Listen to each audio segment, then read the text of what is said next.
Hello. Hello. Hello. Hello.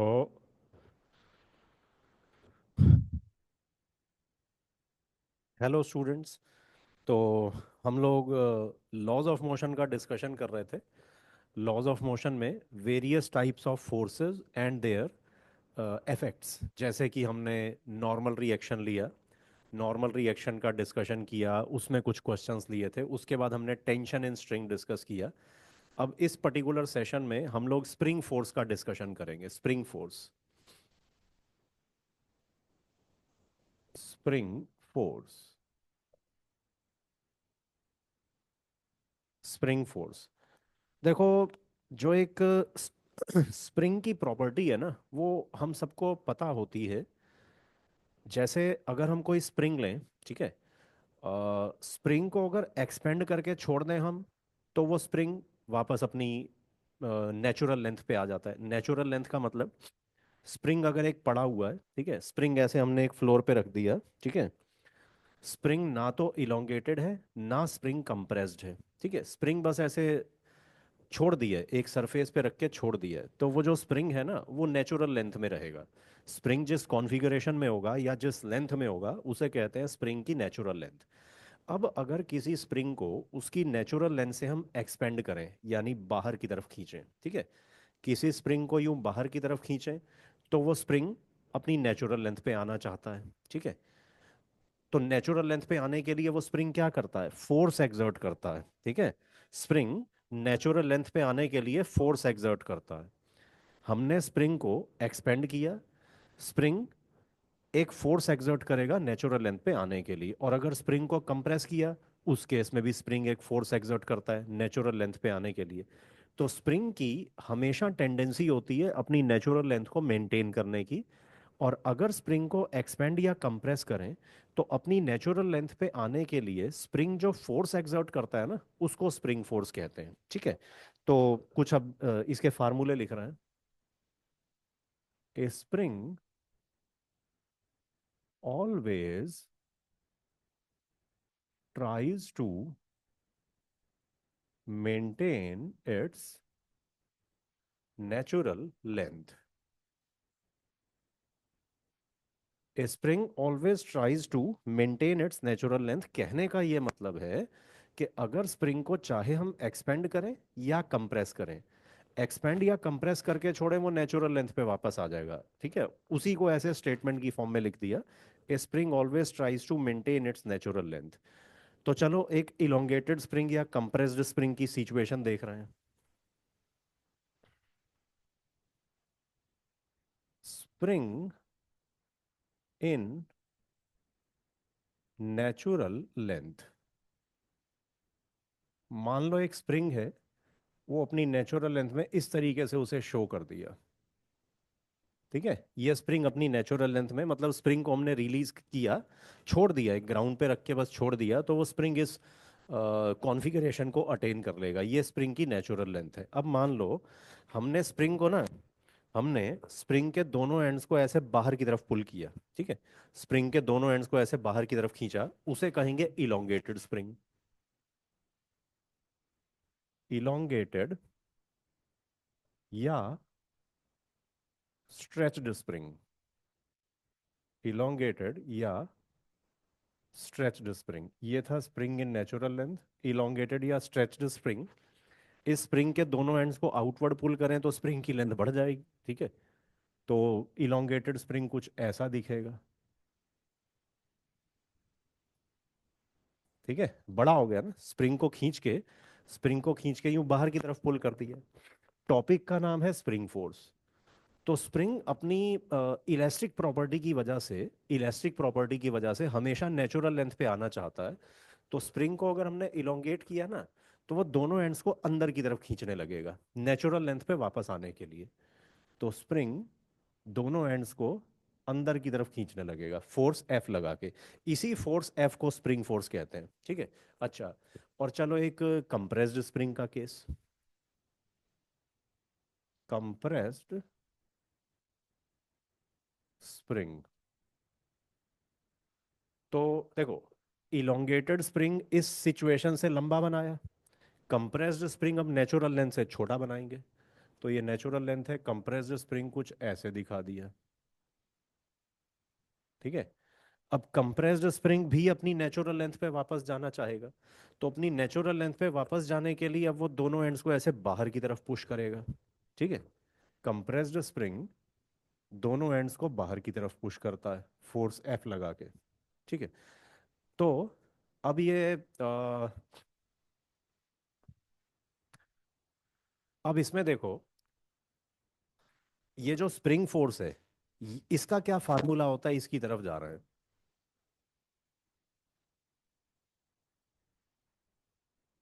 If A if A spring is elongated or compressed by distance x, if a spring is elongated और compressed by distance x। अब ये distance x क्या है, देखो, जैसे मान लो अगर ये elongated spring है, इसके साथ लिखा हुआ है कि स्प्रिंग की इलोंगेशन एक्स। इलोंगेशन का मतलब है कि स्प्रिंग को उसकी नेचुरल लेंथ से कितना लंबा कर दिया। ठीक है।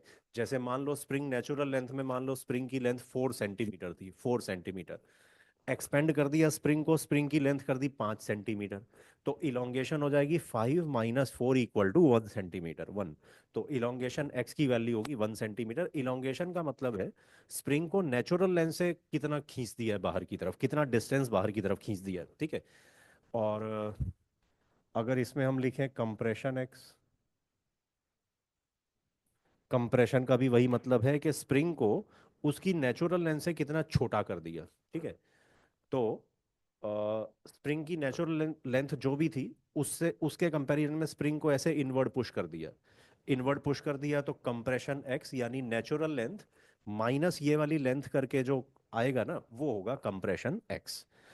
तो हाँ, if a spring is elongated or compressed by distance x, spring applies a restoring force F given by F = kx। ठीक है। ये फार्मूला है, मतलब F = kx, this is magnitude of restoring force. Magnitude, magnitude के spring को elongation x या compression x दिया, तो स्प्रिंग जितने मैग्नीट्यूड की फोर्स लगाएगा, वो फोर्स का मैग्नीट्यूड F = kx। देखो, इलोंगेटेड स्प्रिंग दोनों एंड्स पे इनवर्ड फोर्स लगाता है, कंप्रेस्ड स्प्रिंग दोनों एंड्स पे आउटवर्ड फोर्स लगाता है, उस फोर्स का मैग्नीट्यूड इतना होगा F = kx। ये k क्या है, के एक्चुअली स्प्रिंग की प्रॉपर्टी होती है। के स्प्रिंग की एक प्रॉपर्टी होती है, के को कहते हैं स्प्रिंग कांस्टेंट ऑफ स्प्रिंग। के इज स्प्रिंग कांस्टेंट, इसको स्प्रिंग कांस्टेंट कहते हैं, फोर्स कांस्टेंट भी कहते हैं इसको। Force constant, spring constant, force constant, बहुत कॉमनली यही दो टर्म्स यूज होती हैं, spring constant and force constant. Rarely इसका एक तीसरा नाम भी यूज किया जाता है, stiffness, stiffness of spring. Spring constant, force constant या स्टिफनेस ऑफ स्प्रिंग। ये स्टिफनेस टर्म जो है, ये एक फिजिक्स की बुक है, इरोडॉव, IE इरोडॉव, उसमें ये टर्म बहुत यूज की हुई है, स्टिफनेस। ठीक है। हाँ, तो के को ये अलग अलग नाम दिए जाते हैं, और अगर SI यूनिट लिखें, SI यूनिट ऑफ के, देखो F = kx है ना, तो के की वैल्यू, मतलब के का मैथमेटिकली तो मतलब यही निकला ना, F/x। तो फोर्स है न्यूटन में, इसकी SI यूनिट मीटर, तो SI यूनिट ऑफ के इज न्यूटन पर मीटर। स्प्रिंग कांस्टेंट की SI यूनिट होती है न्यूटन पर मीटर। ठीक है। तो स्प्रिंग का बेसिक्स तो यही है, स्प्रिंग फोर्स। बाकी हाँ देखो, फिजिक्स में पता है क्या है, थ्योरी ज्यादातर ना बच्चों को पता ही होती है, क्योंकि फिजिक्स में थ्योरी तो है ही बहुत कम। फिजिक्स में बहुत कम थ्योरी है, बट जब ये थ्योरी क्वेश्चंस में अप्लाई की जाती है ना, वहाँ बच्चों को थोड़ा ट्रबल आने लग जाती है। ठीक है। तो स्प्रिंग फोर्स पे कुछ क्वेश्चंस ले रहे हैं हम, कंसेप्ट क्लैरिटी के लिए कुछ क्वेश्चंस डिस्कस कर रहे हैं, इसको रब कर रहा हूँ मैं।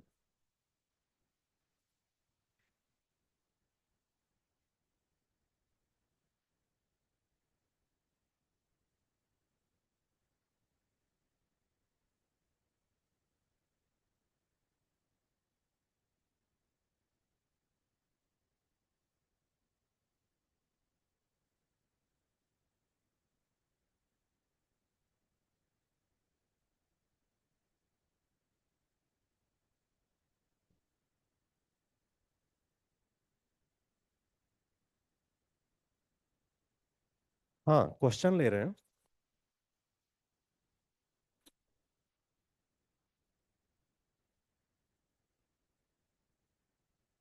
ये फिगर नोट कर लो।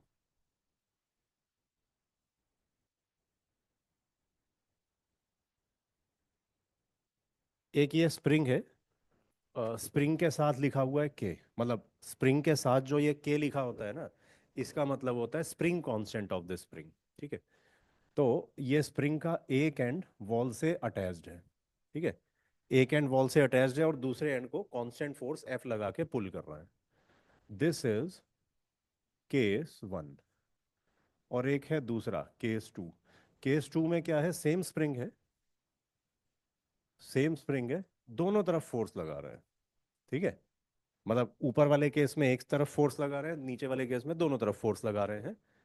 तो दोनों में, दोनों केसेस में स्प्रिंग में इलोंगेशन तो आएगा। ठीक है। Consider two cases shown. Consider two cases shown. Let spring elongation in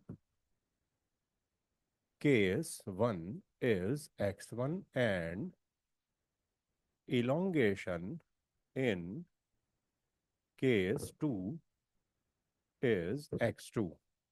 Full stop. Find the ratio x1 ratio x2. Find the ratio x1 ratio x2. हाँ, सोचो इसके बारे।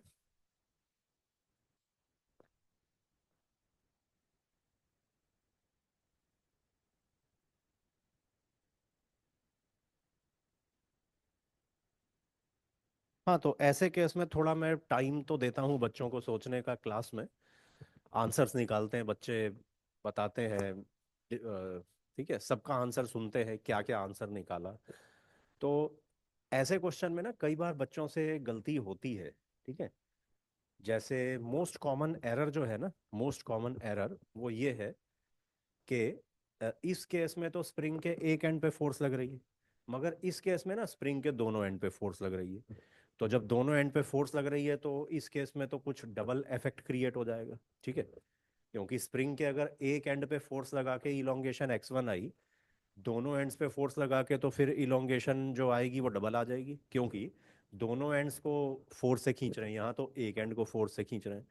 तो इस केस में जो स्प्रिंग की इलोंगेशन है वो केस वन की इलोंगेशन से डबल हो जाएगी।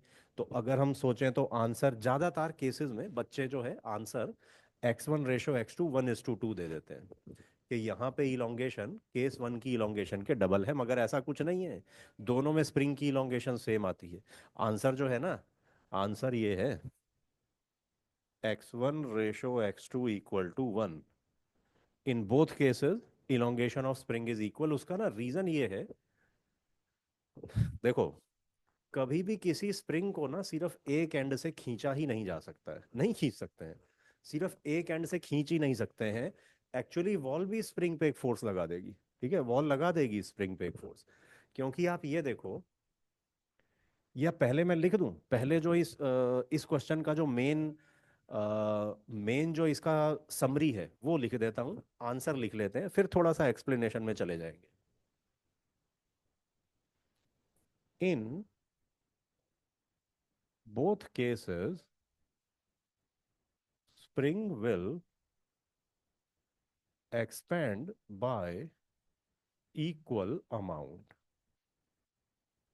full stop, x1 ratio x2 equal to 1। ठीक है। अब ऐसा क्यों, एक्सप्लेनेशन।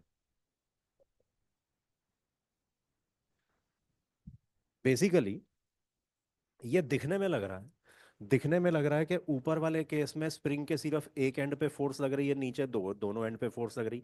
अरे ऊपर वाले केस में ये वॉल स्प्रिंग पे फोर्स लगाएगी, पक्की बात है लगाएगी। In case one wall will exert force F on spring। मतलब इसको ऐसे शो करेंगे। इस तरफ फोर्स एफ लग रही है। अरे वॉल भी स्प्रिंग को यूं खींचेगी। वॉल स्प्रिंग को इधर खींचेगी, लेट अस से फोर्स F1 से, ठीक है। तो अब ये F1 जो है ना F के बराबर होगा। क्यों होगा देखो, in case one wall will exert force F on spring. Let F1 is force applied by wall on spring. देखो वॉल स्प्रिंग पे फोर्स तो जरूर लगाएगी, क्योंकि इलोंगेटेड स्प्रिंग है ना। इलोंगेटेड स्प्रिंग वॉल को अपनी तरफ खींचेगा, तो वॉल इसका रिएक्शन करेगी स्प्रिंग पे। मैं बड़ा सिंपल वे में समझा रहा हूँ, ठीक है, कोई हाई फाई बातें नहीं कर रहे। इलोंगेटेड स्प्रिंग वॉल को अपनी तरफ यानी टूवर्ड्स राइट खींचेगा, तो वॉल उस फोर्स का रिएक्शन स्प्रिंग पे करेगी, स्प्रिंग को टूवर्ड लेफ्ट खींचेगी, एक्शन रिएक्शन फोर्सेस, ठीक है। तो वॉल स्प्रिंग को F1 फोर्स लगा के टूवर्ड लेफ्ट खींच रही है। अब ऐसा करते हैं, स्प्रिंग पे F equal to M A लगाते हैं,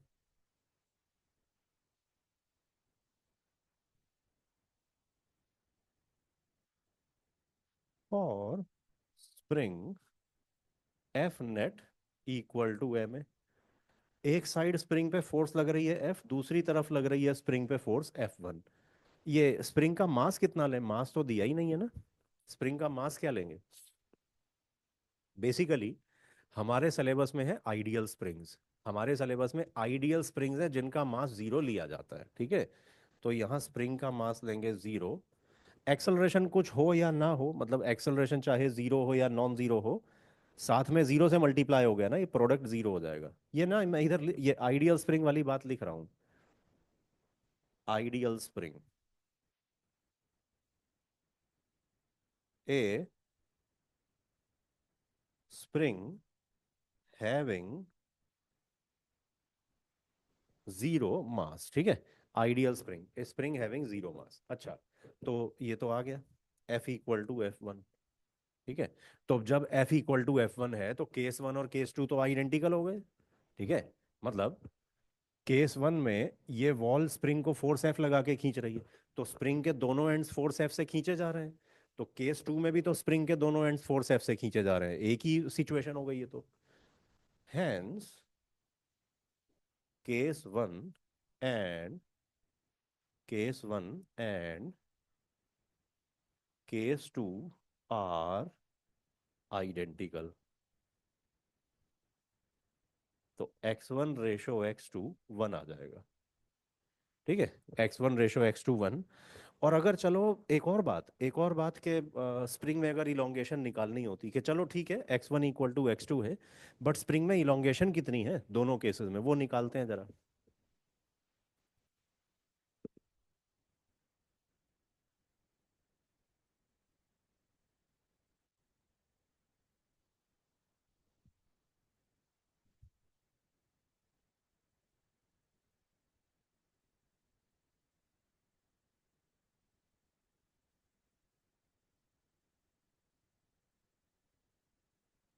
हाँ देखो, टू फाइंड स्प्रिंग इलोंगेशन। अब स्प्रिंग इलोंगेशन निकालने के लिए मतलब स्प्रिंग के दोनों एंड्स पे देखो फोर्स F लग रही है, तो F equal to k x लिखें। F equal to k x, तो मेरा ना डाउट ये है, 2F equal to k x लिखें और F equal to k x लिखें। 2F equal to k x लिखें या F equal to k x, क्योंकि इस केस में दोनों तरफ फोर्स F लग रही है ना। दोनों तरफ फोर्स F लग रही है, फिर तो 2F होना चाहिए ना। एक साइड ये वाला फोर्स भी इलोंगेशन दे रहा है, ये वाली फोर्स भी इलोंगेशन दे रही है, तो 2F हो जाना चाहिए। या F equal to k x लिखेंगे, क्या लिखेंगे बताओ। इसमें भी कई बच्चे गलती कर रहे होते हैं, ठीक है। हाँ, इसमें ना 2F equal to k x is wrong, ये करेक्ट है। ये करेक्ट है। वो एक्चुअली होता क्या है, स्प्रिंग के लिए जब हम F equal to k x लगाते हैं ना, वो F होता क्या है, स्प्रिंग के किसी एक एंड पे फोर्स होती है। F equal to k x में जो F लिखते हैं ना, वो स्प्रिंग के किसी एक एंड पे फोर्स होती है। और ये देखो दोनों एंड्स तो इक्वल फोर्स से ही खींचे जा रहे हैं, तो ये F plus F equal to 2F नहीं लिखना है, F ही लिखते हैं, ठीक है। Note, for spring equation F equal to k x, force F is the force present at any one end of spring। ठीक है। F जो है वो स्प्रिंग के किसी एक एंड पे लगने वाली फोर्स होती है। दोनों एंड को तो हमने देखना ही नहीं है, किसी एक एंड पे जो फोर्स है उसको F लिया जाता है। ठीक है, बस ये है। आगे चल रहे हैं।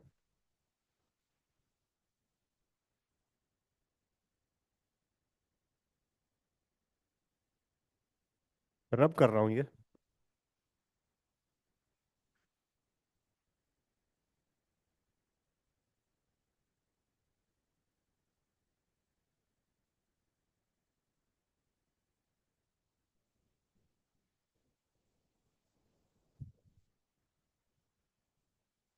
हाँ, स्प्रिंग्स पे अगला क्वेश्चन।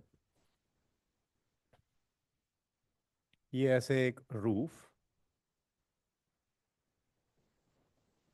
रूफ से ऐसे एक पूरा सिस्टम हैंग कर रहा है। ये स्प्रिंग, फिर एक और स्प्रिंग है, और एक यहाँ तीसरा स्प्रिंग भी है। ठीक है। नीचे एक ब्लॉक है। स्प्रिंग के स्प्रिंग कांस्टेंट के 2 के, और इसका भी 2 के। ठीक है। ये स्प्रिंग के स्प्रिंग कांस्टेंट्स हैं। इस तरफ ये एंगल 60 डिग्री, दूसरी साइड वाला एंगल 45 डिग्री। तो देखो, कॉमन सेंस की बात है। इस सिस्टम को अगर हम देखें, मतलब 3 स्प्रिंग्स हैं और नीचे एक ब्लॉक हैंग कर रहा है, तो पक्की बात है स्प्रिंग्स तो इलोंगेटेड होंगे। ये तीनों स्प्रिंग इलोंगेटेड होंगे, इलोंगेशन ही निकालनी है। System shown is in equilibrium, full stop। Find elongation in each spring। Find elongation in each spring। हाँ, सोचो इसके बारे।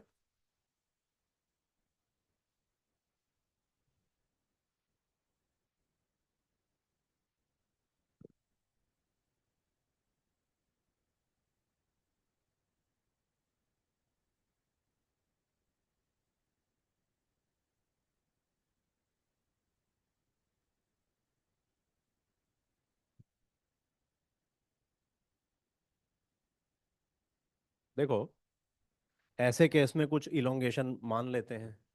ये इस वाले स्प्रिंग में let's say elongation is x1, इस वाले स्प्रिंग में इलोंगेशन x2, और इस स्प्रिंग में लेटस से इलोंगेशन x3। ठीक है, ये लिख भी देता हूँ। Let x1, x2, x3 spring elongations, see figure. या जरूरत नहीं है, फिगर में तो दिख ही रहा है। Let x1, x2, x3 spring elongations. ठीक है। तो चलो, हमने अब x1, x2, x3 तीनों निकालने हैं। इन तीनों में से ना, इन तीनों में से एक तो डायरेक्टली लिख सकते हैं।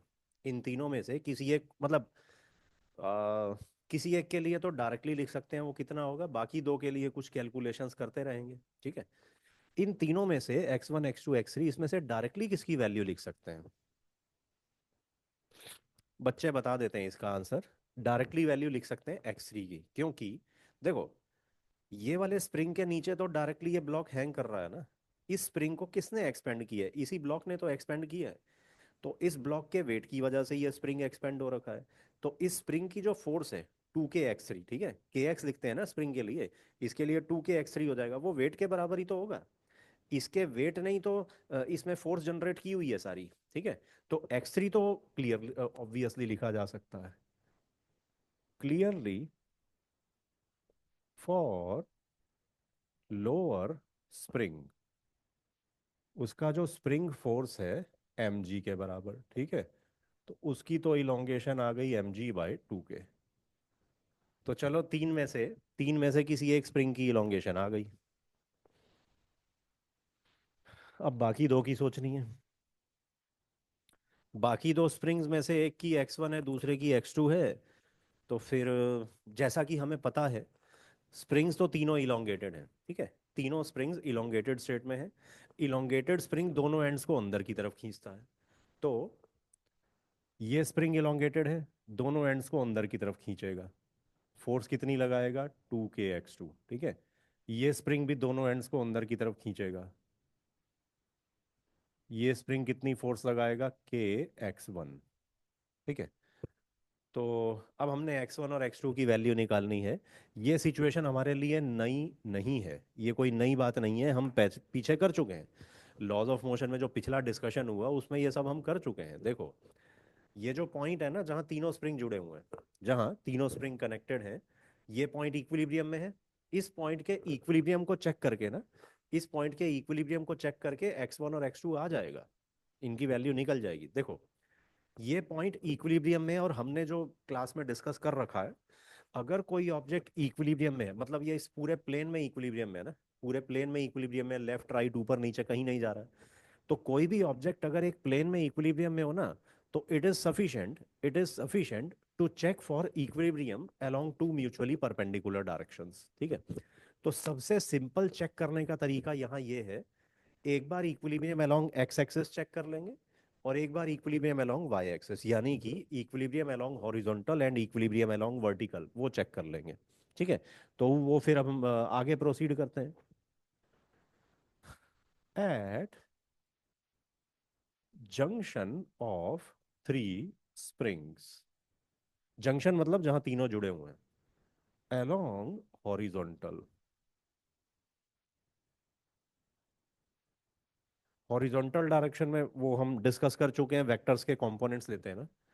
तो ये 2k x2 का कंपोनेंट इस तरफ, 2k x2 कॉस 45 डिग्री, ठीक है। kx1 का इस तरफ कंपोनेंट, kx1 कॉस 60 डिग्री। तो ये जो जंक्शन है, जंक्शन पे जितनी फोर्स टूवर्ड्स लेफ्ट लग रही है उतनी फोर्स टूवर्ड्स राइट लग रही है, फोर्सेस बैलेंस कर देंगे। Along horizontal, kx1 cos 60 degree equal to 2k x2 cos 45 degree. ये आ जाएगा, k से वैसे k कैंसिल हो रहा है, x1/2 equal to √2 x2, cos 45 1/√2 है ना। तो x1 आ गया 2√2 x2। चलो, ये इक्वेशन 1।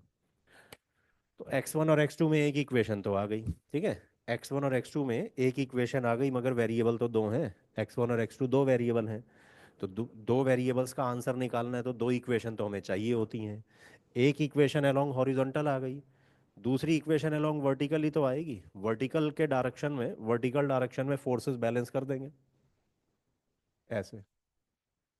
ये 2k x2 का vertical component, 2k x2 sine 45 degree, ठीक है। ऐसे ही ये kx1 का भी आएगा, वो लिख नहीं रहा हूँ एक्चुअली, स्पेस नहीं है, ठीक है। तो वर्ट और डाउनवर्ड फोर्स क्या है? डाउनवर्ड फोर्स इस स्प्रिंग की फोर्स है ना, 2k x3, क्योंकि ये स्प्रिंग इलोंगेट हो रखा है।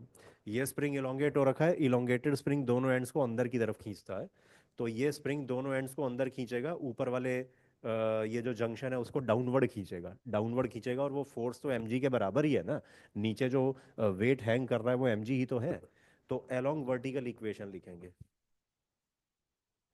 अलोंग वर्टिकल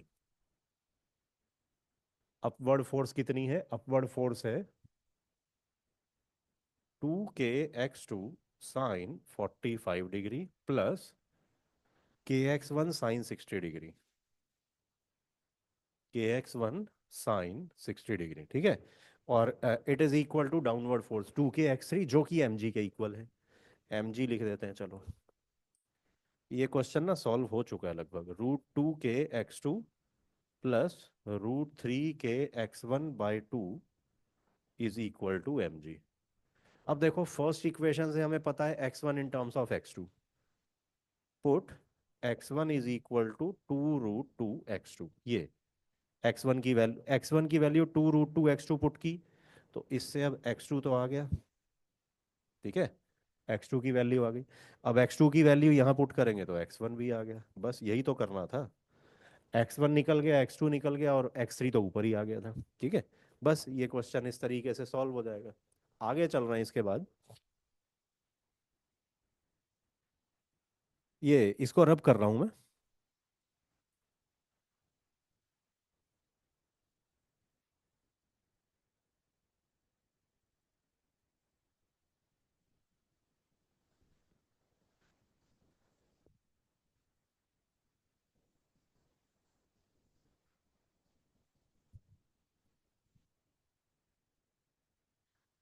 हाँ, अगले क्वेश्चन पे जा रहे हैं।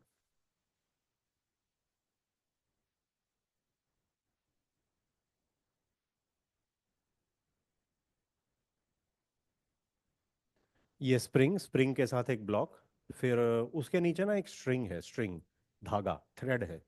ठीक है, फिर एक और ब्लॉक है, फिर एक स्प्रिंग, देन अनदर ब्लॉक। ये क्वेश्चन ना आईआईटी एग्जाम में पूछा हुआ है। सेम क्वेश्चन नहीं, similar question. Similar question IIT exam में पूछा हुआ है, वो same to same question NEET में रिपीट भी हुआ था बाद में। नीट, जेई एडवांस में पूछा गया था पहले ये क्वेश्चन, उसके बाद सेम क्वेश्चन नीट में रिपीट हुआ, वर्ड टू वर्ड सेम। ठीक है, अच्छा। तो अच्छा, इसमें values m, 2m, 3m, spring constant k, 2k। ठीक है, नोट कर लो।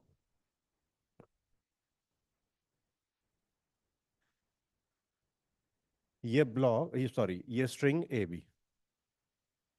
ठीक है, क्वेश्चन क्या है? System shown initially was at rest. System shown initially was at rest. Now string AB is cut. मतलब ये जो स्ट्रिंग ए बी है, इसको एक कैंची लेके काट दिया। ठीक है, फिर just after cutting string find acceleration of each block. Just after cutting string find acceleration of each block. ठीक है, नोट कर लो, सोचो इसके बारे।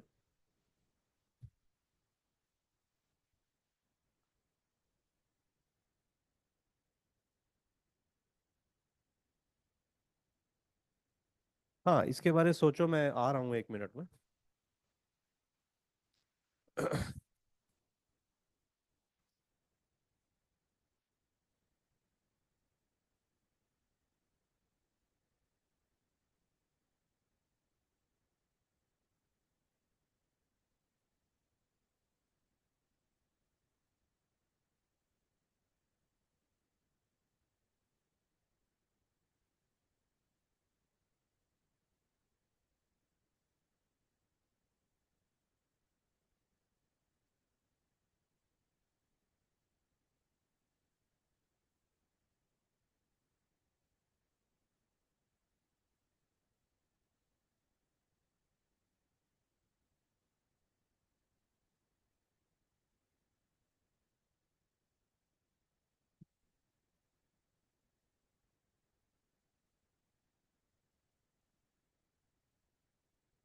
देखो, हेलो, हेलो, हेलो। हाँ, मैं ये कह रहा था, अ, अ, ये क्वेश्चन ना थोड़ा ट्रिकी टाइप का है, थोड़ा मुश्किल है। मगर ढंग से समझ लिया जाए तो स्प्रिंग की प्रॉपर्टीज के थोड़ा डेप्थ पे ले जाता है हमें। ठीक है, कंसेप्ट क्लियर करता है अच्छे से। हाँ, देखो, ये सिस्टम दिख रहा है। पहले ना ऐसा करते हैं, ये दोनों स्प्रिंग्स है ना, इनकी इलोंगेशन निकाल लेते हैं, कुछ कुछ तो करें ना। मतलब ये ऐसे ब्लॉक्स हैंग कर रहे हैं, स्प्रिंग दिए हुए हैं, तो चलो उनकी इलोंगेशन तो निकाल लें पहले। इलोंगेशन ये मैं साथ में लिख देता हूँ।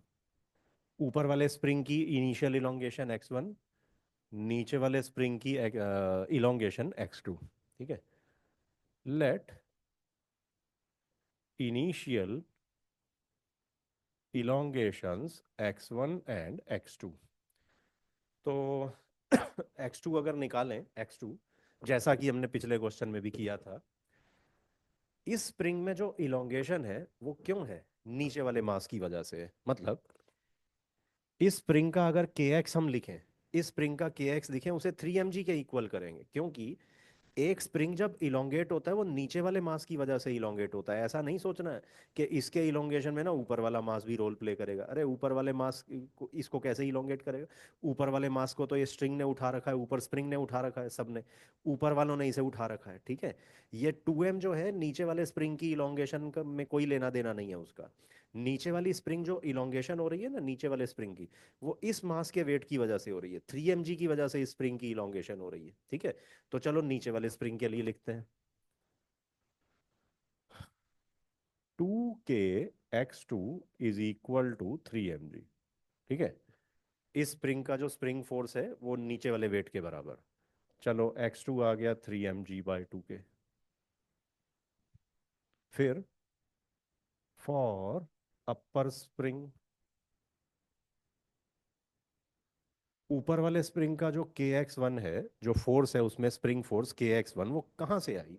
वो जो स्प्रिंग फोर्स है, ये स्प्रिंग फोर्स पूरे नीचे वाले वेट की वजह से आई ना, क्योंकि नीचे जितना भी वेट हैंग कर रहा है, नीचे जितना भी वेट हैंग कर रहा है, इसने इसी स्प्रिंग पे तो लोड क्रिएट कर रखा है। नीचे जितना भी वेट हैंग कर रहा है, इसने इसी स्प्रिंग पे सारा लोड क्रिएट कर रखा है, ठीक है।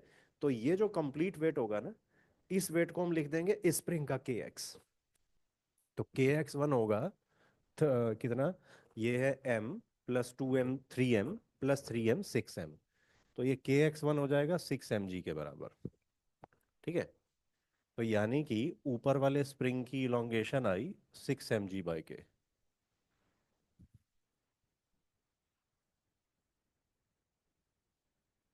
ठीक है।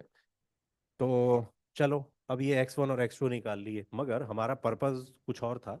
हमारा पर्पस था ये स्ट्रिंग को कट करने के जस्ट बाद ब्लॉक्स की एक्सेलरेशंस निकालना। देखो, ऐसे क्वेश्चन में आइडिया ये होता है, ऐसा क्वेश्चन जो है ना स्प्रिंग की एक इंपॉर्टेंट प्रॉपर्टी पर बेस्ड है। ये क्वेश्चन स्प्रिंग की एक इंपॉर्टेंट प्रॉपर्टी पर बेस्ड है। प्रॉपर्टी ये है कि स्ट्रिंग को कट करने के बाद, स्ट्रिंग को कट करने के जस्ट बाद, हर स्प्रिंग की इलोंगेशन वही होगी जो स्ट्रिंग को कट करने के जस्ट पहले होगी। मैं रिपीट कर रहा हूं, स्ट्रिंग को कट करने के जस्ट बाद हर स्प्रिंग की इलोंगेशन वही होगी जो स्ट्रिंग को कट करने के जस्ट पहले रही होगी। उसका ना रीजन है, मतलब एवरीथिंग हैज ए लॉजिक। हम साइंस पढ़ रहे हैं, फिजिक्स सब्जेक्ट है, लॉजिक है। देखो, ऐसा करते हैं, कुछ मैं वैल्यू मान लेता हूं। जैसे मान लो ऊपर वाले स्प्रिंग में जो इलोंगेशन है वो 5 सेंटीमीटर है, ठीक है, मान लेते हैं। मतलब स्ट्रिंग कट करने से पहले ऊपर वाले स्प्रिंग में इलोंगेशन थी 5 सेंटीमीटर, ठीक है। अब देखो, हमने इस स्प्रिंग को कट किया, सॉरी इस स्ट्रिंग को कट किया। स्ट्रिंग कट करेंगे तो देखो नीचे जो मास हैंग कर रहा था, नीचे जो मास हैंग कर रहा था वो तो नीचे गिर जाएगा। अब ये स्प्रिंग इस मास को ऊपर खींचेगा। जस्ट कॉमन सेंस लगा रहे हैं हम। पहले तो इन सारे मासेस ने स्प्रिंग को एक्सपेंड किया हुआ था। अब नीचे वाले मास से तो फ्री हो गया, मतलब ये वाला मास नीचे वाले मासेस के लोड से तो फ्री हो गया। ऊपर से स्प्रिंग इसको ऊपर खींच रहा होगा, इलोंगेटेड स्प्रिंग है ना, ऊपर खींच रहा होगा, ये मास ऊपर जाएगा। अच्छा, अब ये मास ऊपर जाएगा, जैसे जैसे ये मास ऊपर जाएगा तो स्प्रिंग की इलोंगेशन कम होती जाएगी। स्प्रिंग की जो इलोंगेशन मान लो 5 सेंटीमीटर थी, वो कम होके 4 सेंटीमीटर हो जाएगी। मतलब जब हमने स्ट्रिंग को कट किया, ये ब्लॉक जब 1 सेंटीमीटर राइज कर गया, तो स्प्रिंग की इलोंगेशन 5 सेंटीमीटर से 4 सेंटीमीटर हो गई होगी। और फिर ये ब्लॉक चलो 1 सेंटीमीटर के बाद 1 सेंटीमीटर और राइज कर गया, तो अब ये इलोंगेशन 4 सेंटीमीटर से 3 सेंटीमीटर हो गई होगी। मगर ये काम होने में टाइम तो लगेगा, ये काम होने में टाइम लगेगा ना। इस ब्लॉक को 1 सेंटीमीटर ऊपर जाने या 2 सेंटीमीटर ऊपर जाने में कुछ टाइम तो लगेगा। मगर क्वेश्चन तो ये कह रहा है कि जस्ट आफ्टर। जस्ट आफ्टर का मतलब है स्ट्रिंग को कट करते ही वैल्यू निकालनी है। ब्लॉक के ऊपर जाने की वेट ही नहीं की गई है। इस ब्लॉक के ऊपर डिस्प्लेस करने की वेट ही नहीं की गई है। सिर्फ स्ट्रिंग काट के, जैसे ही हमने स्ट्रिंग काटी उसी इंस्टेंट पे एक्सेलरेशंस पूछ ली, तो उस इंस्टेंट पे तो इस स्प्रिंग की यही इलोंगेशन रही होगी ना, 5 सेंटीमीटर, जो स्ट्रिंग को कट करने के जस्ट पहले रही होगी। बेसिकली स्प्रिंग जो है ना, ये शॉक एब्जॉर्बर का काम करते हैं। स्प्रिंग शॉक एब्जॉर्बर का काम करते हैं। स्प्रिंग अपनी इलोंगेशन में सडन चेंज नहीं आने देता है। स्प्रिंग का बड़ा कॉमन एग्जांपल जो होता है ना, हमारे व्हीकल्स में जो शॉकर होते हैं, हमारे व्हीकल्स में जो शॉकर होते हैं, जैसे गाड़ी है, कार का जो शॉकर्स हैं, कार के शॉकर मोटे मोटे स्प्रिंग ही तो होते हैं। ठीक है, कार के शॉकर मोटे मोटे स्प्रिंग होते हैं। तो जैसे कार अगर रोड पे जा रही है, एकदम कोई गड्ढा आ गया या कोई स्पीड ब्रेकर एकदम से आ गया, तो जितना झटका अंदर बैठे पर्सन को लगना चाहिए ना, उतना लगता नहीं है, उतना झटका लगता नहीं है। क्योंकि वो एक्चुअली जो पूरी कार है ना, वो कार एक्चुअली शॉकर्स पे बैलेंस्ड होती है। कार का जो पूरा केबिन है वो शॉकर्स पे बैलेंस होता है। तो जैसे कार का एक पहिया अगर गड्ढे में आ गया बाई चांस, छोटे से गड्ढे में, तो वो स्प्रिंग जो है ना, स्प्रिंग एक्चुअली उस शॉक को एब्जॉर्ब कर लेता है। स्प्रिंग शॉक को एब्जॉर्ब कर लेता है, और ऊपर जो है मतलब केबिन में वो इफेक्ट ट्रांसमिट होने नहीं देता है। तो spring is actually A shock absorber. Spring एकदम से शॉक को एब्जॉर्ब कर लेता है। तो यहाँ पे भी नीचे से जब स्ट्रिंग को कट करेंगे ना, तो ये स्प्रिंग अपनी स्टेट को चेंज नहीं होने देगा। अपनी स्टेट को कुछ टाइम के लिए चेंज नहीं होने देगा, मगर उसके बाद जब ये ब्लॉक ऊपर जाएगा, ब्लॉक ऊपर जाएगा, फिर स्प्रिंग में इलोंगेशन कम होने लग गई। ठीक है, तो just after cutting string, spring की elongation just before cutting string के बराबर ही होगी। ठीक है, बस यही प्रॉपर्टी इसमें लगती है ऐसे क्वेश्चंस में। तो ऐसा स्प्रिंग कैसे कर पा रहा है, इसको बोलते हैं स्प्रिंग की इलास्टिक प्रॉपर्टी, क्योंकि स्प्रिंग की शेप ही ऐसी है ना, हेलिकल शेप है। तो स्प्रिंग की कॉन्फ़िगरेशन में जो चेंज है ना, स्प्रिंग की कॉन्फ़िगरेशन में चेंज एकदम से नहीं आ पाता है, धीरे धीरे स्प्रिंग की कॉन्फ़िगरेशन में चेंज आता है। ठीक है, तो ये ब्लॉक धीरे धीरे ऊपर जाएगा, स्प्रिंग में इलोंगेशन जो है वो धीरे धीरे कम होगा। स्प्रिंग की इलोंगेशन धीरे धीरे कम होगी, एकदम से कम नहीं होगी। ठीक है, एक मिनट जरा। Hello.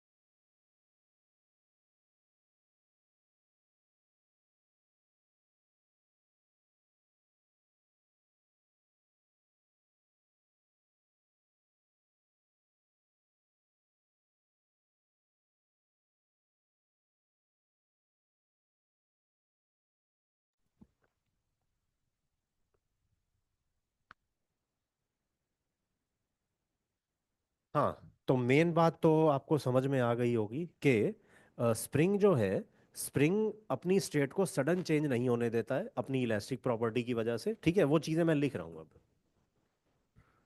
Note: due to its elastic property,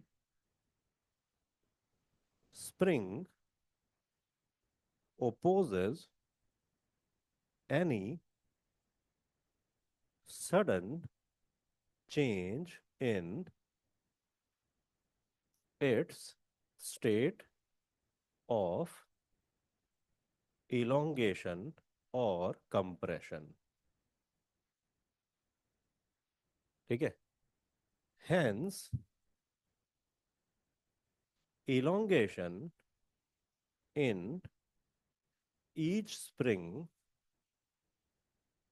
just after cutting string will be same as elongation just before cutting string, will be same as elongation just before cutting string।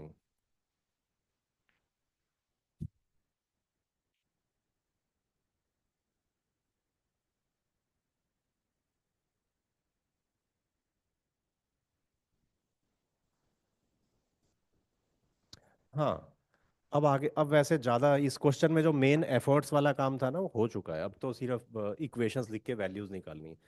तो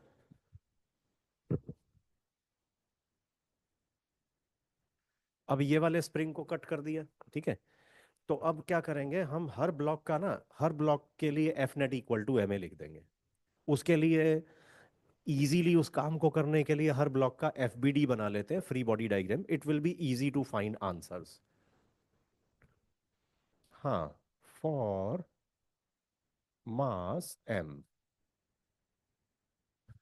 एफ बी डी, ये इधर draw कर देता हूँ, F B D of mass M, F B D means free body diagram.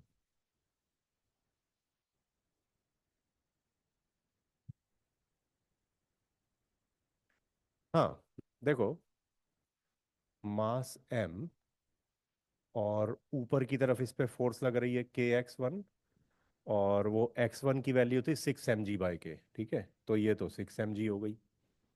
Block M पे ऊपर की तरफ फोर्स लग रही है 6 mg, ब्लॉक का अपना वेट भी तो है, इस ब्लॉक का अपना वेट mg डाउनवर्ड। तो बस जस्ट आफ्टर कटिंग स्ट्रिंग इस ब्लॉक की एक्सेलरेशन निकालनी है, तो F net equal to M A कर देंगे।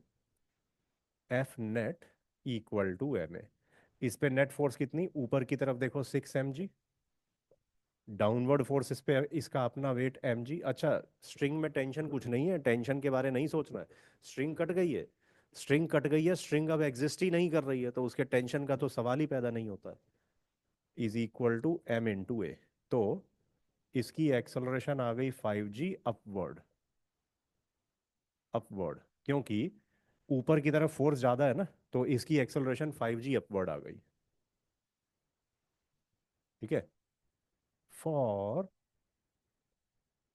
मास 2m, 2m का भी एफ बी डी ड्रॉ कर लेते हैं। F B D of mass 2m, 2m इधर है ये, तो 2m को अगर हम ध्यान से देखें तो 2m पे स्प्रिंग फोर्स तो डाउनवर्ड लगेगी, ठीक है, क्योंकि इलोंगेटेड स्प्रिंग है ना, नीचे वाला स्प्रिंग भी तो इलोंगेटेड है। इलोंगेटेड स्प्रिंग तो दोनों एंड्स को इनवर्ड पुल करता है, ठीक है। तो 2m ब्लॉक पे जो स्प्रिंग फोर्स है 2k x2, और x2 था 3 mg/2k, ये आ गया 3 mg, ठीक है। स्प्रिंग फोर्स उस पे लग रही है 3 mg, उसका अपना वेट 2 mg डाउनवर्ड, ठीक है। 2m का अपना वेट, वो कई बार बच्चे वेट नहीं ले रहे होते हैं, फटाफट स्प्रिंग फोर्स से आंसर निकाल रहे होते हैं, ऐसा नहीं करना है। Net force, no, net force हो गई इसका अपना weight plus spring force, F net equal to M A, इसका अपना weight 2 mg downward, spring force जो कि 3 mg के इक्वल है, इक्वल टू इसका मास इनटू एक्सेलरेशन, इसकी एक्सेलरेशन आ गई 5g/2 डाउनवर्ड, ठीक है। 2m की एक्सेलरेशन 5g/2 डाउनवर्ड।